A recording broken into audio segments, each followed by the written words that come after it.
Kalau mau Heeh. hubungan keluarganya itu ada syarat-syaratnya gitu lah, Iya. suruh bikin surat menyurat gitu. Surat menyurat, Permohonan. terus permohonan, nanti video call. Nanti video call jatahnya sebulan sekali, itu pun Iya. harus bermohon dulu. Iya, Jadi betul. selama ini yang berkomunikasi dengan Om John aja. Iya, cuman sama pengacara doang ya. Iya.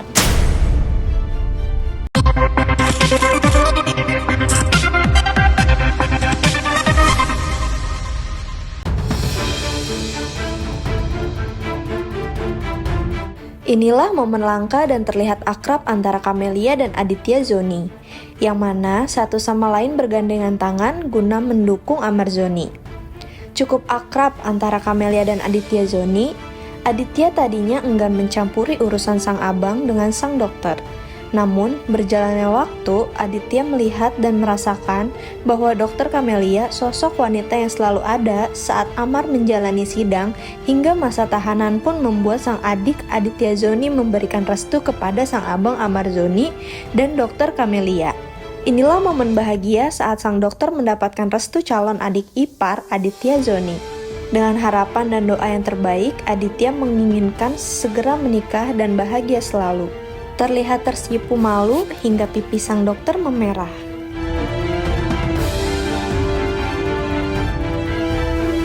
Oh enggak, jangan diragukan. Tulisannya saya waktu itu sempat ngomong kan, waktu itu kan saya nggak mau ikut campur ya Iya, hubungannya sebenarnya. Bang Amar sama dokter. Cuman tapi saat ini saya melihatnya luar biasa tulus banget ya. Saya dukung 1000%. Mudah-mudahan sampai ke pelaminan ya, menikah ya, mudah-mudahan bahagia dua-duanya. Saya doain yang terbaik. Dapat restu ya. Berarti asis gua berhasil kan? Oh iya, tadi nanti lo dapat masjid ya di teras. Sekarang aja jangan dalih rakus sama Bang Amar.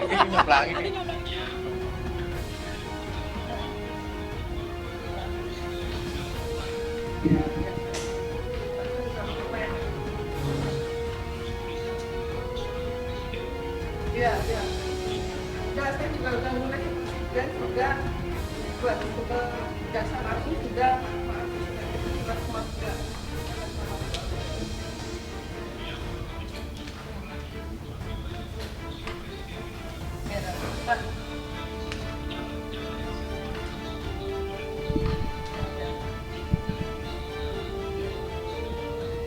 Ya, itu aja udah mengupayakan itu. Terus kamu misalnya gimana kesehatannya? Kamu masih dalam barisan Barmen Barsen itu. Oh iya, sudah. Sudah.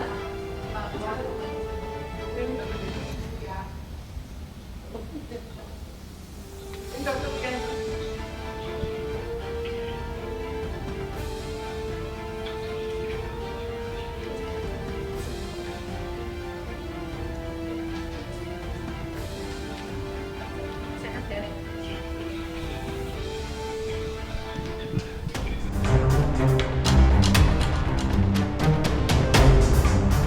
Namun, di balik canda tawa serta doa yang diucapkan antara Camelia dan Aditya Zoni, sebenarnya mereka pun masih dalam kemelut cobaan yang terlintas di benak mereka. Bagaimana tidak, Amar Zoni sang kakak menjelaskan bahwa kondisinya menurun selama di Nusa Kambangan. Untuk bergerak saja susah karena kamar yang sangat kecil dengan ruangan gerak yang terbatas membuat Amar Zoni merasakan kaki kebas. Akankah eksepsi yang diajukan Amar Zoni melalui kuasa hukumnya bisa diterima? Dan Amar Zoni dapat dihadirkan di dalam persidangan langsung guna dapat mengutarakan kebenaran yang sesungguhnya apa yang sebenarnya terjadi.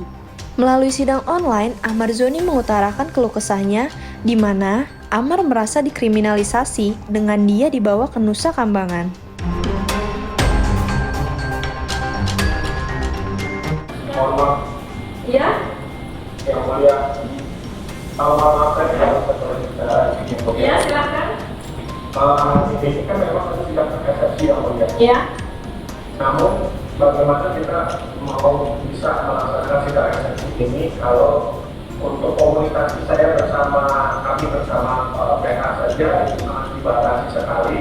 Lalu kedua juga kami tidak dapat kertas dan pena untuk menulis eksepsi pribadi dari kami masing-masing gitu.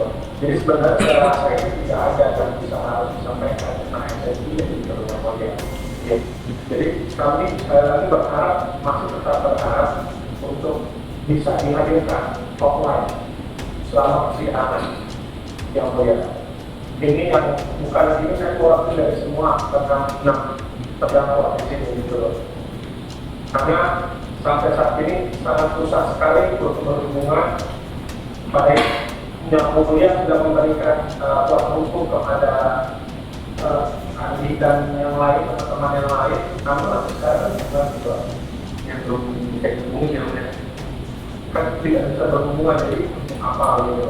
Sekarang kalau kita bisa offline, mungkin kita akan lebih dekat jaraknya untuk bisa berhubungan, berkomunikasi. Karena yang paling penting itu kan saat ini komunikasi yang mulia. Izin saya bermohon sekali lagi untuk bisa di offline-kan eksepsi ini. Karena kita hukum sulit dan memang dapat hukuman nanti bisa pakai rekap ya Pak kembali. Kebetulan tadi baru saya hukum lagi tapi tidak sesuai dengan konteks. Berarti juga bagaimana orang persepsi dan mereka juga tidak dikasih alat yang dia pulpen atau alat tulis. Nah itulah permohonan mereka ini untuk sidang pulpen itu memang masuk akal. Jadi inilah percakapan kami ya dengan amannya melalui konsuler. Nah, melalui konsuler ini kan pasti yang dia ya. Dan mungkin nggak kita mungkin direkam di sana. Nah itu kan berarti udah melanggar hukum kita. Mereka kan harus memberikan keterangan itu kan dengan pengacaranya kan bebas, rahasia. Dan tidak boleh dengan orang. Nah ini konsuler. Nah ini harus dia pertimbangan dia karena ini akan jadi apa ya? Tontonan masyarakat. Takut saya keputusan yang mulia nanti malah masyarakat menjadi apa? Sidang ini harus ditutup-tutupin. Nah, kenapa mereka tidak boleh online padahal mereka kan untuk membantu peradilan ini yang memang terang benderang dan bisa dipertanggungjawabkan oleh yang mulia atau Allah. Iya. Yang mulia begini yang mulia. Dari semua terdakwa yang ada pernah disidang di sini, mereka semua itu dipindahkan yang mulia. Bahkan ada yang dipindahkan sampai ke Lampung yang mulia untuk mengikuti persidangan. Nah setelah persidangan dan sudah terbukti dia bersalah dan lain-lain, maka dikembalikan lagi gitu ya kan kesekambangan. Nah namun saat ini kan kami ini sebenarnya kalau dipikir ini kejadian ini sudah 1 tahun yang lalu yang mulia. Dan kami juga sudah dapatkan sanksi waktu itu berupa ditaruh di shelter selama 2 bulan dan ditaruh di selama 2 bulan, lalu juga kami mendapatkan letter F untuk tidak bisa pengurusan secara PT kebebasan bersyarat. Nah lalu ketika kejadian viral seperti ini di media dan kita harus mengajukan untuk kami dilempar dibawa ke dalam nusa kambangan yang di mana high risk kedalaman bersangkutan dengan para teroris dan lain-lain. Nah, ini kan juga tidak sesuai, menurut saya pribadi tidak sesuai. Makanya saya berharap mungkin melewat jalan persidangan ini, kami bisa bermohon di luar untuk kami bicarakan. Ini bukan masalah tentang bagaimana kami berdoa bicara, tapi ini masalah tentang psikis kami, tentang psikologis kami. Gitu. Dan kami bukan sebagai seperti yang bukan dalam arti jaminan bandar bersama dan lain-lain, dan ini kan belum dibuktikan. Makanya kami bermohon sekali lagi yang memberikan kesempatan saat ini untuk bisa agar kami dipindahkan kembali ke Jakarta, baik ke Lapas Pinang ataupun Lapas Salemba, gitu kan. Dan kami bisa bermohon untuk membuat eksepsi yang benar secara pribadi dari 5 terdakwa ini, gitu loh. Kepada penguasa kuasa hukum kami bebas untuk berbicara selama persidangan ini. Itu ya? Yang mulia izin. Dari semua terdakwa yang sidang di tempat ini, mereka semua dipindahkan. Saudara terdakwa ya, kalau itu bukan kewenangan kami untuk membahas itu ya. Jadi Maksud saya ini, maksud saya ini karena mungkin berbentuk dengan SOP yang mulia. Yang SOP di sini yang karena ini super maksimal yang mulia, super maksimum. Mereka pun juga nggak akan bisa segampang itu bandingkan mulia. Sedangkan kami kemana-mana ini tutup mata kami yang mulia. Sedangkan ini sekarang ini kami sebenarnya di botol karena nama kaki kami. Cuma baru saat ini aja ini bagi botolnya tangan kami. tapi kaki berborgol. Nah, dengan bertopeng semua petugas ya. Nah, jadi kan maksud saya ini kami bermohon gitu loh, yang boleh memberikan ketetapan yang kita offline agar semua persidangan bisa cepat, bisa setiap minggu selesai kan gitu dalam macam kita bisa sampai kepada kesimpulan kalau peraturan ini insya Allah gitu loh kan baik gitu loh kita semua itu yang boleh saya mohon banget sekali lagi.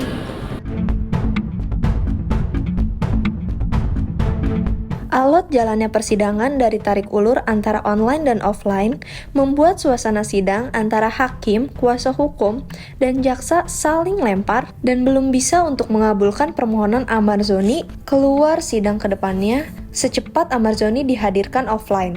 Curhatan demi curhatan pun keluar dari mulut Ahmad Zoni, memohon keadilan dan dihadirkan saat sidang mendatang. Akankah permohonan tersebut akan terrealisasi secara cepat agar sidang berjalan lancar dan cepat selesai? Ini bisa membuat Camelia dan Ahmad Zoni bertatap muka secara langsung. Kondisi psikis dari mereka ini kalau bagus saya mungkin dibuka aja 1.000 untuk terpikir persidangan dan tidak ada unek-unek lagi. Jadi kita ya sesuaikan jadwal. Jadi kan nanti ada lagi perubahan. Nah ini kan kita kan harus kerja target dan cepat juga proses hukum. Jadi gini aja lah, saudara terdakwa 6, kita minta 1 minggu, gak ada tidak ada, yang penting PH udah siap, itu aja. Ya penundaan itu mungkin alasannya kan ya ada hak ya terdakwa yang tidak diberikan. Contohnya dia mau bikin eksepsi, itu alat tulisnya nggak ada, pulpennya nggak ada. Nah ini kan ada memang diatur dalam hukum acara kan eksepsi itu ada 2. Eksepsi dari penasihat hukum dan eksepsi dari pribadinya. Nah ini kan nggak dapat diberikan. Ya saya rasa alasannya ya bagus juga. Berarti hakim ya menempatkan masalah ini ya sama-sama adil gitu loh. Nah kemudian juga ya saya yakin nih sidang ini pasti nanti akan offline. Karena dari caranya hakim itu kita tahu juga kan, karena untuk sidang pembuktian nanti kan hakim lebih menginginkan Amar itu memberi keterangan yang bebas, yang merdeka, dan tidak ada tekanan baik itu psikis gitu. Jadi ya kita berdoa aja, saya yakin lah. Karena kan kita tahu bahwa hakim ini kan orang-orang pilihan ya. Yang masuk Jakarta ini kan hakim-hakim pilihan. Yang udah punya integritas, yang punya prestasi tinggi. Ya, ini kan calon-calon pemimpinnya Mahkamah Agung. Jadi menurut saya kita percaya ke hakim, mudah-mudahan keputusannya nanti benar-benar adil gitu.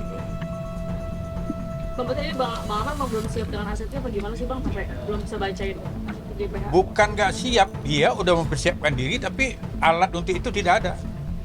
Alat tertulis. Nah ini kan, itu kan tugas jaksa nanti untuk memberikan akses yang seluas-luasnya. Seperti perintah hakim tadi, ya mudah-mudahan itu pasti akan dilaksanakan oleh pihaknya lapas Nusa Kambangan. Sama ini emang komunikasi sama Bang Amar bagaimana Bang? Apakah lewat telepon atau bagaimana? Kan tadi Abang juga bilang nggak mau menyampaikan eksepsi lewat telepon karena ada takut risiko bocor dan sebagainya. Bagaimana? Ya kalau komunikasi kan memang risiko bocor udah pasti ada. Padahal kan di KUHAP udah diatur juga bahwa seorang PH itu berbicara dengan kliennya itu tidak boleh didengar, tidak boleh ya ibaratnya semacam ada rahasia-rahasia mungkin yang diberikan itu kan kami harus menjaga kerahasiaan juga. Nah, jadi itu pasti kendala besar juga. Nah nanti itulah sidang ini kita minta itu offline itu. Dan mudah-mudahan saya yakin hakim pasti akan mengabulkan dari tata cara hakim bicara tadi.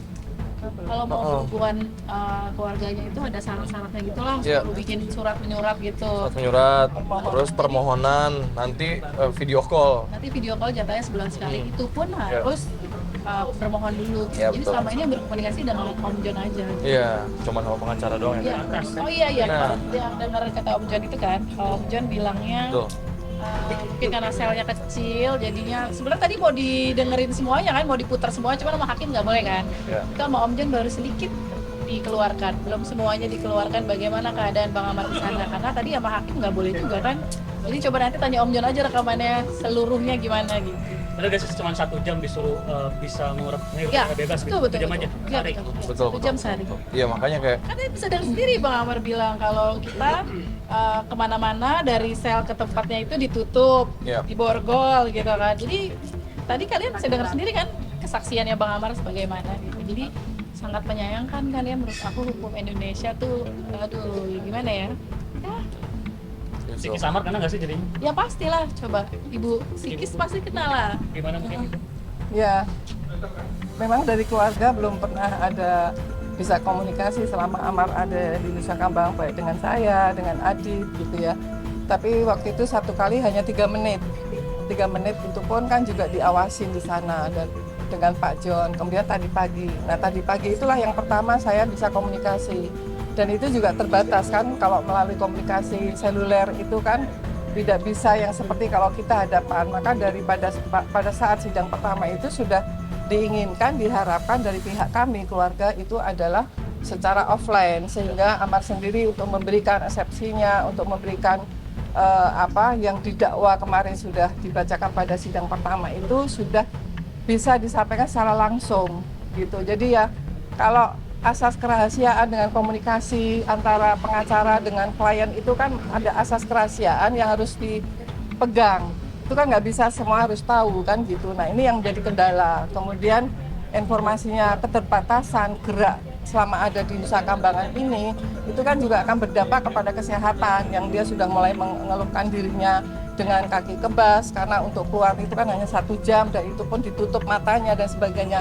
Nah ini asas kemanusiaan ini yang kami masih harus mengharapkan kepada pihak-pihak yang terkait yang dalam hal ini, karena kalau kembali kepada Pak Dirjen Lapas mengatakan bahwa Amar ini kan bukan penyalahguna narkotika. Jadi ya mohon sekali lagi untuk para pimpinan penegak hukum Amar segera dikembalikan. Jadi dikembalikan dan haknya sebagai manusia, hak asasi manusianya, hak kemanusiaan, hak keadilannya, hak untuk direhabilitasi itu segera dilaksanakan. Karena kalau tidak itu berdampak kepada fungsi saraf otaknya itu, dia akan mengalami stres, kecemasan, sampai kepada depresi dan nanti meningkat sampai kepada gangguan kejiwaan pun itu yang tidak diharapkan oleh kami semuanya. Mengenai bersurat ke Presiden gimana mungkin Ibu? Ya kami sudah ya istilahnya berupaya untuk hal ini kan. Dari pihak keluarga saya dengan Adit sudah berupaya untuk mohonlah keadilan, mohonlah kemanusiaannya. Kita punya hak juga sebagai warga negara yang punya kewajiban bayar pajak, yang hasil pajaknya jadi dibayar para penegak-penegak hukum ini kan. Nah bersuratlah kepada ya Presiden supaya mendapatkan keadilan dan hak asasi kemanusiaan itu yang tidak memilah-milah gitu untuk diberikan perlindungan secara hukumnya juga. Ya haknya untuk hidup, karena banyak kok yang tadinya menyalahguna narkotika kemudian bisa berproduktif, bisa berkarya dan bisa direhabilitasi, bisa dikonseling, kemudian bisa berkarya kembali itu banyak. Dan berharap Amar akan ke sana sebelum kemudian nanti kalau misalnya ada tekanan itu kan akan berdampak kepada kesehatan dan fungsi sarafnya sampai kepada tingkat yang lebih tinggi dalam gangguan kejiwaan. ya pastilah kangen banget ya karena kan baru pertama kali ini ya terakhir waktu udah lama. Sama saya kita. Iya. Jadi di bulan Agustus ya terakhir kita ya Iya terakhir Agustus. sama Panji. Pas ngeliat lagi Waktu itu mau mengajukan remisi. Iya. Gitu. berubah ya agak berubah terus Bibi. ya tapi alhamdulillahnya sehat sih ya sehat-sehat itu sih yang paling penting gitu. Yang soal Rinda Ahmad katanya. Mas sendiri tadi kan gimana Dit, maksudnya seperti apa sih yang biasanya kita tahu Bang Amar kalau di sini kan bisa leluasa dari sana tidak bisa sama sekali luas. Iya. Ya itulah makanya luar biasa aku juga nggak ada kata-kata lagi sih maksudnya kayak ya seharusnya ketika memang masalahnya harus dibicarakan di sini ya ini bahasa orang awam bahasa orang normal ketika lu punya masalah sama gue lu datang ke sini langsung gitu loh tatap muka gitu loh kenapa online gitu kan? Ya kan, jadi ya saya harap tadi yang mulia ya, alhamdulillah Baik. untuk menyetujukan offline-nya. Mudah-mudahan sih, ya itu sih harapan dari kita offline, gitu sih. Ini soal Raffi Ahmad. Kenapa Raffi Ahmad? Kemarin kan mau datang ke sana. Nah itu kan, Penambangan. ya itu kan kerjaan dia. Itu kerjaan dia. Program dari itu program pemerintah. pemerintah. Mungkin kan nggak berhasil ketemu gimana mungkin. Aku nggak ngerti itu SOP-nya bagaimana. Aku nggak bisa komen. Cuman ya alhamdulillah saling support secara moral, mungkin support secara satu pekerjaan gitu kan. Jadi seperti itu. Iya lah pastilah. Yang penting intinya cuma bisa berdoa doang lah sehat. Pokoknya karena kondisi terakhir kan dia sakit ya. Kan cuma minta rekamannya Om Jon itu lebih menyedihkan sebenarnya dibanding yang tersebar sama kalian gitu. Nah, tadi mau diputarin kan sama hakim nggak boleh kan, karena bukan waktu pembelaan. Jadi ya udah, jadi makanya coba bisa berdoa biar dia tetap semangat, sehat, ya udah itu aja kali. Ini sebagai ahli kamu pernah dengar dari Surya Banghamar untuk seperti peras di sana, apa sih intimidasi? Nah itu gimana tanggapan sebagai ahli? Saya pengen samberin langsung. Tapi Kalau ya, ini nggak bisa. boleh ke sana berangkat kita Nggak ya. bisa. Cuma kan aku taunya. Kunjungin pasti Iya, Akang Adit juga udah ngajakin aku, ayo kan kunjungan nggak bisa Iya, nggak gitu. bisa. Kita Jadi kayak- menghormati dengan SOP yang ada gitu, mengikuti juga alur-alur hukumnya Iya, yang iya. ada. Jadi tidak seorang-orang Nggak tidak bisa. suka sendiri. Ya jangan inilah ya, jangan memilah-milih lah ya gitu. Sih cuma minta di Indonesia ini hukumnya jangan memilah-milih. Kemarin datang. Kalian datang Yang pertama datang. Datang soalnya kemarin itu tiket pesawat. Ah.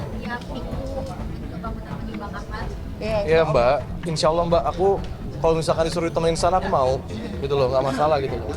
Jadi ya seorang adik gimana ya rasanya, apalagi banyak berita-berita yang Bang Amar kakinya kram, terus diborgol tangannya, aduh. Ya perasaan seorang adik seperti apalah ya kayak gitu lah gitu. mau minum aja ditutup matanya. Mau minum aja boleh itu matanya gitu kan. Jadi ya emang harus ya seorang adik pasti kalau misalkan nanya perasaannya gimana sakit banget pasti gitu loh.